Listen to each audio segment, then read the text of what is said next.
4 teams are left. But the World Cup may be pulling us toward one ending, France against Argentina again. Mbappe is still here. Messi is still here. France are one match from another final. Argentina are one match from defending the crown on the biggest stage. But standing in the way are Spain, the team that controls games like a machine, and England, the team suddenly being carried by Jude Bellingham into something dangerous. This is the tournament choosing its final argument. The final 4 are France, Spain, England, and Argentina. France face Spain, England face Argentina. No outsider is left. Now it is history against history. France are chasing another era of dominance. Spain are trying to turn control into a second world title. England are trying to break 60 years of World Cup frustration. Argentina are trying to keep the last dance alive long enough to become something even bigger than a title defense. France got past Morocco 2-0, but the match was not casual. Morocco held the door shut long enough to make the night tense.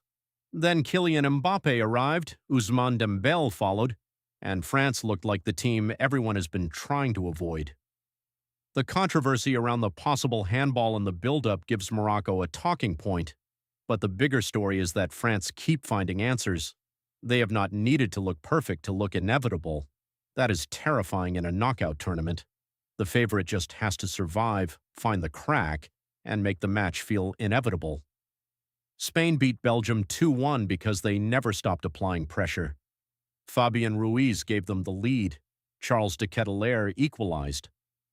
Then the game tilted late, and Mikel Merino punished the loose moment. Spain are not just pretty football, they are patient, ruthless, and hard to rush. Their semi-final against France is the cleanest tactical argument left.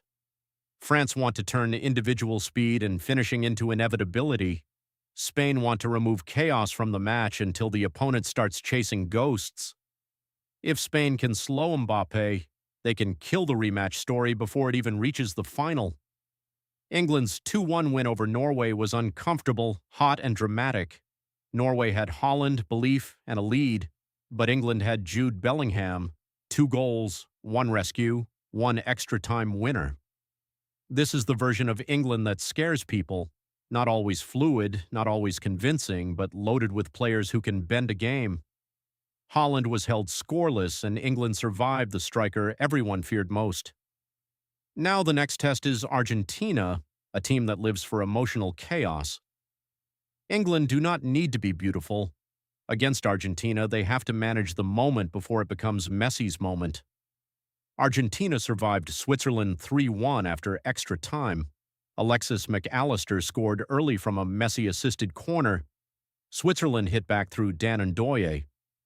Then the match turned on Breel Embolo's controversial second yellow, and Argentina eventually found the decisive moment through Julian Alvarez in the 112th minute. Lautaro Martinez finished it late. Messi did not score, but the campaign stayed alive.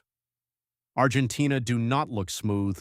They look haunted, emotional, and impossible to kill. That is why they are dangerous.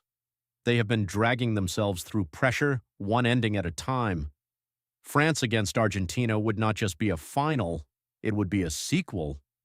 2022 gave us Messi's coronation, Mbappe's hat trick, penalties, and one of the greatest finals ever played. A 2026 rematch asks a new question. Was that night Argentina's ending or the beginning of one last defense? Was Mbappe's hat trick the start of his revenge story? Or is Messi still dragging football into one more impossible scene? That is the power of this bracket. It does not promise the rematch. It tempts us with it. And because Spain and England are good enough to destroy it, every minute before the final now feels dangerous. Spain can ruin the rematch by starving France of rhythm. England can ruin it by turning Argentina's emotion into fatigue. That is what makes these semifinals work. The story wants Messi and Mbappe. Football may choose something colder. Spain have the control to make France impatient. England have the athleticism and individual talent to turn Argentina's suffering into a problem they cannot solve. So the ending is not written, it is loaded. The World Cup has stopped asking who belongs. Now it is asking who gets remembered. The World Cup is almost over. Now every mistake feels permanent. France are chasing dominance, Spain are chasing control, England are chasing release, Argentina are chasing immortality. And somewhere ahead, waiting like unfinished business, is the possibility of France and Argentina meeting again. The tournament is no longer wide open. It is narrow, heavy, and personal. One match from the final, one match from the rematch, one match